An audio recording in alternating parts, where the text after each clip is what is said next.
Machiegni janeno marwa kaka wuono antie Ahero. Ahero kaya adhi romo gi japith miluongo ni Salesa Abuga. Odhi nyisowa kit kidieny mar gwen ma en wuon opidho. Antie kamoro ni Nyadera Farm. Wadhi neno kienyeji kata kihero gwen ma nyaluo. Idhi nyiswa kaka gipidho gi, chiemo ma bende gichamo, kit ohala ma bende gisebedo ka gitimo kuom kinde marom nade. Yiena mondo akaw thuolo mar rwaki e chenro mar jumani luonga ni Alori nyaka Black. Machiegni.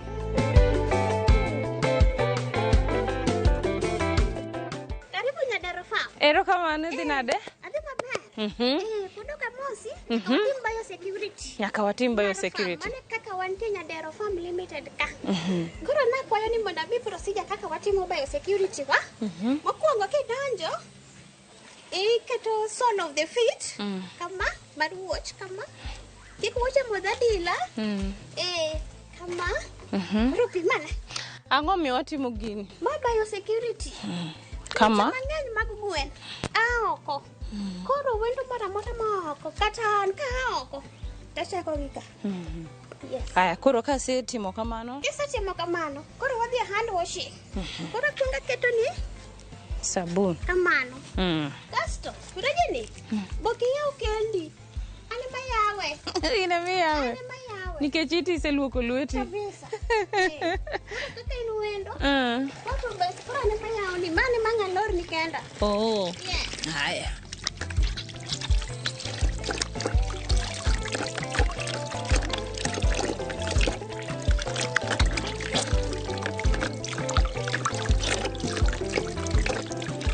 Kora yena lore koso ine manchaki lore. Ane machaka lore.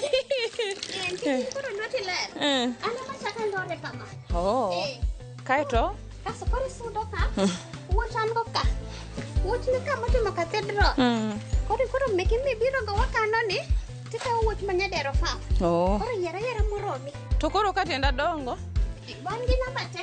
Oh. Ay. Ehe. Yes. Koro kaw mora. Mora yier kala. Yier kala. Size mora. Akaw ma. Yes. Aya. Kamano koro an kare. In kare. Koro wanalo chako wuoche ka ji osetiyogo. Kaka mari misetiyogo. Ka watieko. Wang' wanyume ka for disinfection. Matiende ni odhi bedo process ma koro kata kada nitie bacteria moro manomake. Wa disinfect kasto idhi luoke. Koro wuoche mosetiyogo tani nyumo ka te.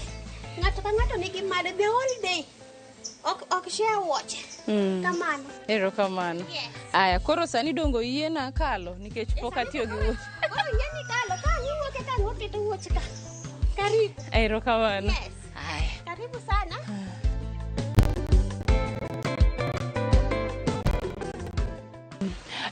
Koro kwachopo kae, ang'o kendo matimre gi kae? Koro kwachopo kae, wadwa the most sensitive part of the farm, mano is the brooding area. Ka we look a lot of biosecurity, makendo kae be, kaka ne watimo gate kacha cha, ka be wabiro to wadhi chenro kende, this disinfectant water again, koro wachako watimo kama.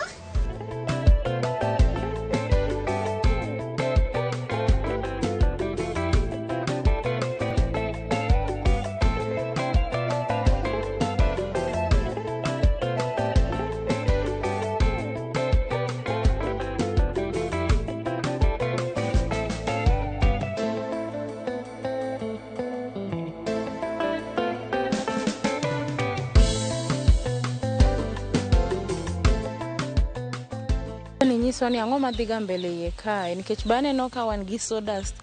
Ber mane kata ang'o mi iketo sawdust e iye ka? Sawdust ni ber, mana kaka nacho ni koro ma is our brooding area, a very clean area, a very sterile area. Koro sawdust ni mae prevent gwen from yudo ng'ich mae dier ot. Nikech ka giyudo ng'ich no at this tender age, to gwen gi chako bet gi tuoche matindo tindo, moko ibiro yudo ka gir, moko ibiro yudo ka go but, nikech koyo. Gwen matindo, irito kaka nyathi matin moya nyuol. Warmth, liet no, nyaka ing'e maber. Kata sani neno sa balance temperature wang'iyo ni temperature chal nade. To kidwa ng'eyo ni gweno nigi koyo kata gweno winjo maber, tibiro neno kaka gibehave. Gweno biro wuoyo kodi kineno ka gwen idonje bruda to gwen nie bwo jiko te, mano ng'isi ni gwen go nigi koyo. Emomiyo sodas ni kwa keto to sama gituge be miyogi liet. Yes, kwa medogi liet mamoko watiyogo kaka jopur. Yes. Tang'o mi aneno tonde bende oliero kae mang'eny. Laini te aneno tonde, koni aneno tonde. Tonde gi gin mag timo ang'o kae? Koro tonde gi gwen gi e gima ka gichope to koro waliero negi pi gi chiemo, wachako waliero koro igolo piny e lo nikech koro gin gi egi wang'eyo wamonita wang'eni kwa keto kama be gweno nyalo chope nikech idea ni gweno onego bedi iliero ne chiemo malo matin samo chiemo mondo kik ocham uchafu man piny e lo. To chiemo no bok wadwa nolil nikech onego bedi ni gweno chamo chiemo maler. Koro ineno ka tonde gi style moketgie iyudo ni kama ma mar pi to ma mar chiemo kamano. Koro en pi chiemo iyudo ni gweno sama chiemo koloko ng'eye to omodho pi, koloko ng'eye kama ochiemo kong'iyo koni to oromo gi pi. Koro chiemo ni e diere, pi ni e bathe kamano. Ok dwa ni gweno kwayo dhi manyo pi. Nikech gweno ng'eyo ni kama ochiemo ne momodhe. To kochiemo maonge gi pi to kendo gweno bet gi shida, nyathi gweno matin. Omene sana be watimo gimiluongo ni crop, wacheko to kisamoro nitie ka gweno modho chiemo to ok omodho pi tibiro yudo ni chiemo no omoko kamano to takata. Mano romo ng'isi ni gweno no nyathi gweno ne modho to ochiemo to ok omodho pi. Kamano. Erokamano. Ang'o miyo in iwuon niyiero ot machal kama mar gwen? Structure ma in godo ni, ang'o miyo niyiero design? Design ni mokwongo king'iye roof ne is very high nikech gweno as much as wadwaro ni obed gi liet, ventilation, fresh air ber gi gwen. Kaka sani ang' nene kaka gitugo gi pichni nikech giwinjo maber, ot liet, gitiyo maber to muya ma gigamo be is very fresh nikech nitie a lot of tuoche ma kwiri moko nitie be ma nitie ma ka gweno obet kama ofundore to giyudo tuoche mang'eny. Yes. Koro inyalo nyisowa gimomiyo iketo otese marotenge e iye kae kata moko ba neno ni e drisa gi oko kocha? Yes. Koro kaka nineno odni duong' kabisa. Ma ot mating'o gwen 10,000 gi wiye. Koro sami timo brooding nitie kaka kapsa liet nikech kiketo liet ot kama to gweno ok dhi winjo liet maber. Koro iketo kama kaka ineno kama waketo juala ne kama wachunge ni mice brooder. Koro juala no miyo liet ok dhi oko, liet ni mane iye kanyo, koro gwen yudo liet maber. Emomiyo waketo juala ni. To bineno ka environment ber, juala gin gi liet to dirisni curtains ma oko be wang'awo malo. Yes. To koro aneno ka makocha ka bet tindo molo makoni. Yes. Koro makinya nyiso ni roughly gin jo ndaladi kata odiochieng' adi to makoni to rom nade, gin jo week kata jumbe adi? Yes. Koro makoni magi osetieko ndalo 8 kende. Yes. Kati nano gidongo gichuo maler kama nikech gichiemo maber to gichamo chiemo maler. Warmth is good. Ibiro yudo ni gweno kidwani dongo maber, one secret, saa brooding ka liet no ber. Koro gweno ok need anything to do with no manyo kamoro giponde kona mondo yud liet. Koro eno concentrate chiemo. Mati donjo kaka gichiemo. Sani chiemo to chiwa gitiyo. To diyudo kaka en koyo lilo. Tiyudo ka gibete kona moro chiel. Kata gidongore tie jiko to giwe chiemo. Koro gweno ok dongi. Gweno ok nyony. Gino ndiro.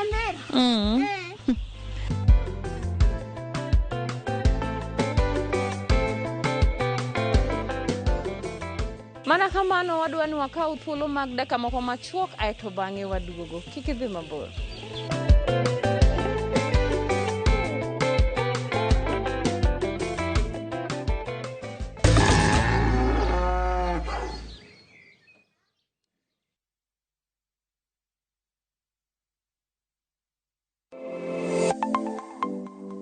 Nyakorom ga jwanga gi nengo mar ngima mamedo hidho. Ben ngeni pok mari nyalo kelo ni yuto mari. Talent ni no nyaka isweti. Ok ni en talent ni koro irie tiendi ni talent koro biro no. Ng'ato ka ng'ato nitere gi pok mare mana Nyasaye omiye. Iyudo kata mana nyuola kwiri ni kik idhi nyis ji, to kok inyiso ji ng'ama biro ng'eyo onge. Chieng' tich ang'wen chakre saa 2:30 nyaka saa 3 mar okinyi mar mondo mi wami jip makare kalure kod pok ma bende intiere godo. Omiyo tudri kod an Sharon Ong'ao. Chieng' tich ang'wen chakre saa 2:30 nyaka saa 3 mar okinyi e TV mar Ramogi. Kwa kilo ni chenro mano mar pok opogore.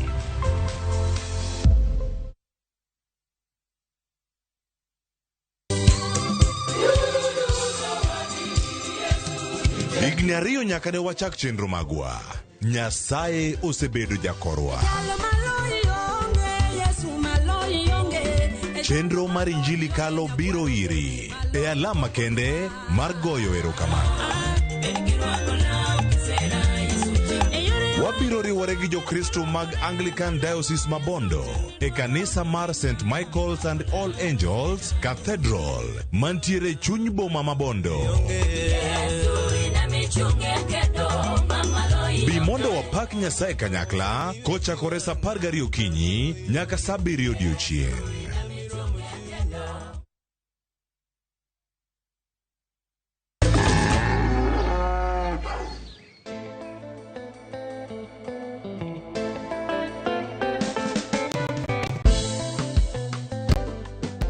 Machiegni kendo kidieny mar 2 ka bende pod wantie Nyadero Farm ka. Waneno kit gwen ma bende nitie ka gina gwen nyaluo. Adwa ni wakaw thuolo ni mondo akwongo ang'e ni to ka gwen osea ka itero gi kanye. To ka kono gitimo ang'o? To sodas ma bende nitie ka iloko gi bang' ndalo adi inyanyiso wa. Erokamano. Koro mokwongo achak gi sodas. Sodas kaka neno. Sodas be nyalo miyo gweno yudo tuoche. Korite maber, korite maler, dero kaka maler. Oler. Maler. Oler nikech mokwongo sodas ok onego bed mang'ich. Kapo ni fwenyo ni sodas to bet mang'ich, igolo sodas kama ng'ich to te. Igole oko. Inya pimonwa mondo jopiny bong'i kaka itime. Kisegine ma kama. Maki. Wene. Bas, kineno kokere, mano sodas maber. But kitimo kamano to sodas oloso gimiluongo ni kek. Mano sodas mang'ich. Dhi miyo gwen tuo, to kanyo kama gwen yude tuoche machalo coccidiosis. Nikech sodas no, ka gidhi oko, to ni kanyo koriwore gi pi. To nitie population of bacteria moro mamiyo sama gi breathe, koriwore nyaka gi ammonia, to gwen chako bet matuo. Koro sodas nyaka riti. Obedo okere ateka kineno okere ni. Erokamano. To pi loko e drinkers bang' seche adi? Koso sami olo ne pi tiluoko gi kosi meda pi ewi. Drinkers gi erokamano. Kendo mano swali maber kabisa. Drinkers gi iluoko seche te. Samoro moro midwa ket pi, iluoko gi to gibedo disinfected. Then throughout wan gi attendants magwa gitiyo tich maber kabisa. Ibiro yudo ni nikech gwen tugo mang'eny, hero tugo kabisa. Nikech sama gwen mawinjo maber, en healthy, afya ber, koro tugo mang'eny. Koro yudo ni sama gitugo, nitie samoro gipuko sodas e pi. Koro nitie kaka iwilo pigego, gigolo, nitie kaka watimo, to pi maler ema koro bet flow. Dongi nyanyiso kata nyatero koro kuma ka gwen osea kae in iwuon itero gi kanye mondo jopiny bong'e niya gwen iketo kuma opogore kaluwore bende gi size ma gweno en.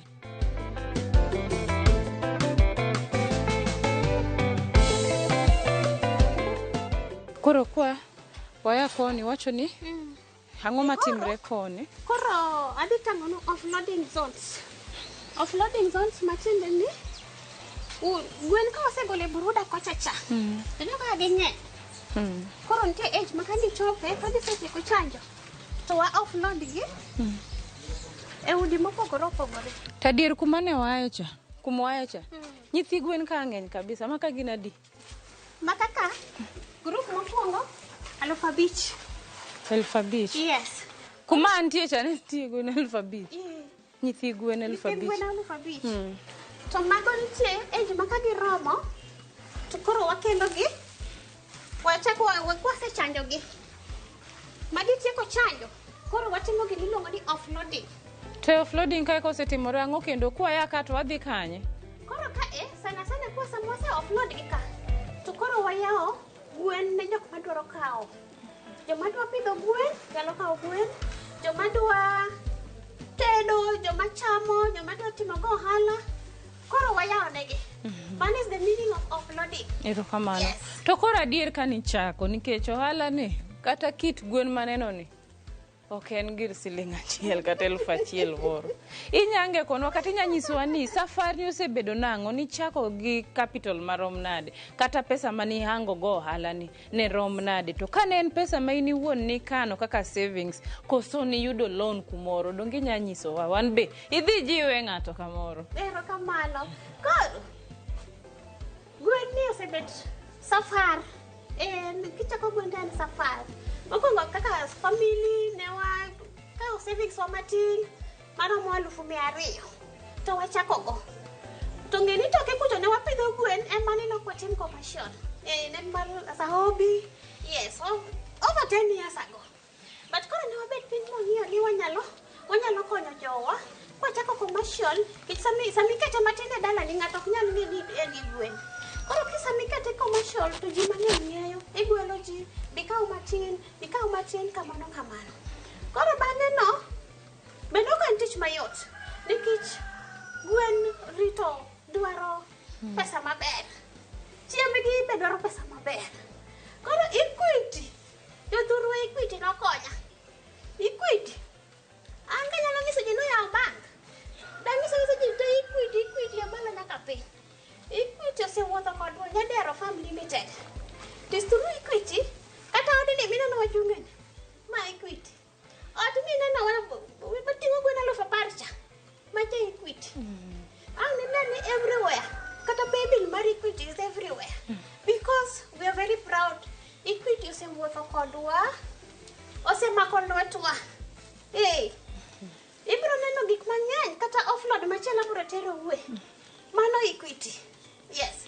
Kendo lokwa nyalo rito gwen is very expensive, chiembgi expensive, biosecurity. Mineno wandhanye tiendwa cha. Gin expensive malich. To mano en Equity te. Chanjo. Nikech nyaka wachanj gwenwa gi. To sami dwa ng'iewo chanjo. Gwen 5,000. Kidwa chanjo. Nyaka ibed mana gi pesa. Awene Equity. Gin make sure ni giwuotho kodwa. Give me our financial support. I'm very proud of that. Yes. Koro najiwo jowetewa. Ringuru dhi na Equity ka jothuruwa. Kidwa jiwori go ohala maduong' kama. Wadhi uru Equity kaka nyorwenyi bia makilo tiende. Erokamano to nikech jogo bende iwacho ni kae oyiene jong'iepo joma dwa chako ohala biro kawo gwen ka. Sama gichuli ni wuon kaka wuon mwandu kata wuon gwen ere kaka gichuli? Erokamano. Koro nikech ka en farm maduong'.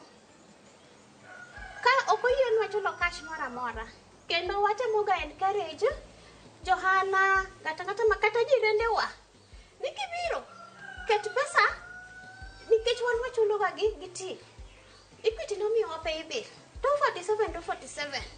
In fact ong'ere kila kisa 247 ging'eni mano Equity. Koro all our money is there Equity te. Yes, kati ng'iyo mana gwen achiel onge cash. To korka loan kane kawo gi bank mar Equity ni. Ne gimi thuolo marom nade kata kinde marom nade mondo in bende kik iyud pek sama iduoko negi pesa. Ne giteri ng'wech koso ne giwegi aweya muwinjoru e winja maber miwacho ni oyo kumiya kinde marom kamae to adhi tiekora kodu kaeto wabro neno kwa kawo loan moro. Erokamano. Gimomiyo apako Equity, pod amedo pako Equity. Mokwongo sama gimi loan, gibiro gitimo assessment, giwuotho kodi, gi-encourage, magipuonji. Mubed kodgi piny.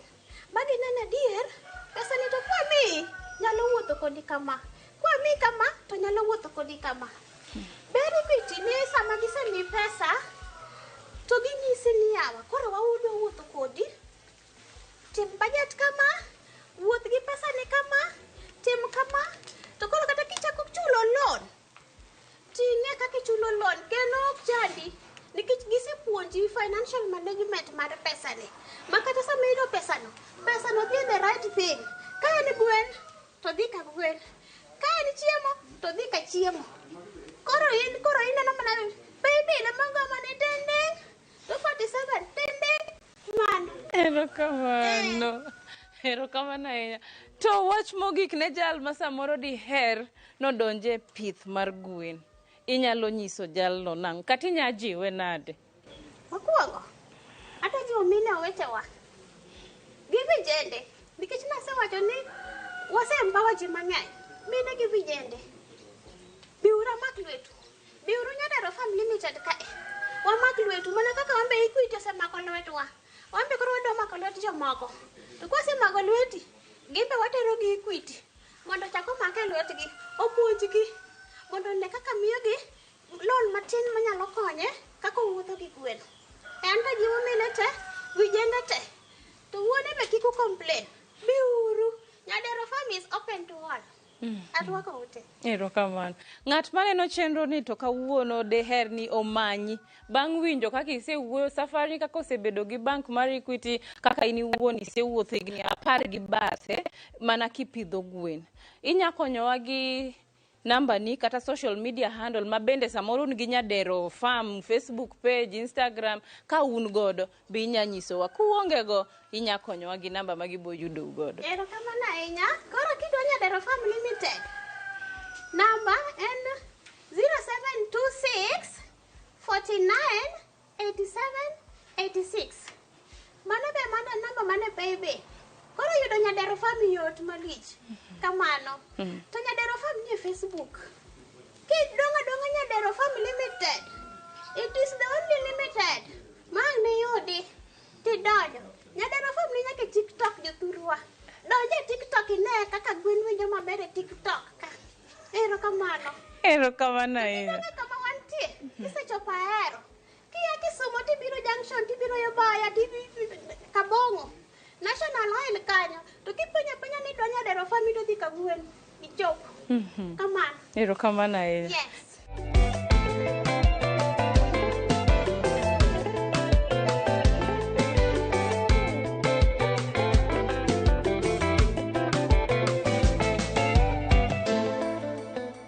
Obedo chenro mamit kendo makare kabisa. Wapuonjore, wayudo ni adier gima nyaka ing'e kidwa pidho gwen.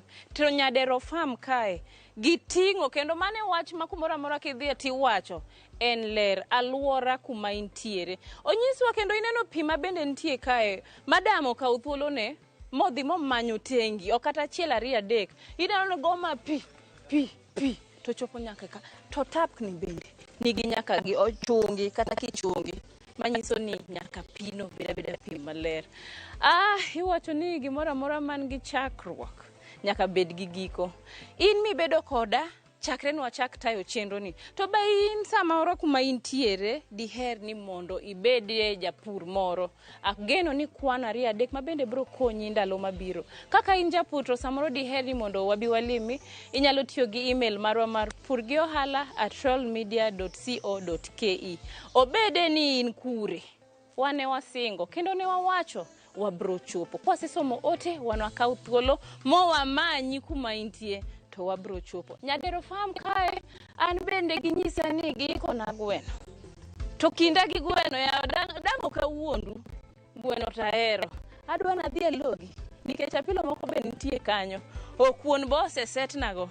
Yena mondo akaw thuolo mar goni erokamano in mibedo kodwa chakre nwa chak tae nyaka sani. Ka Jehova oriti wachakwa rom juma manyien. Oriti masani.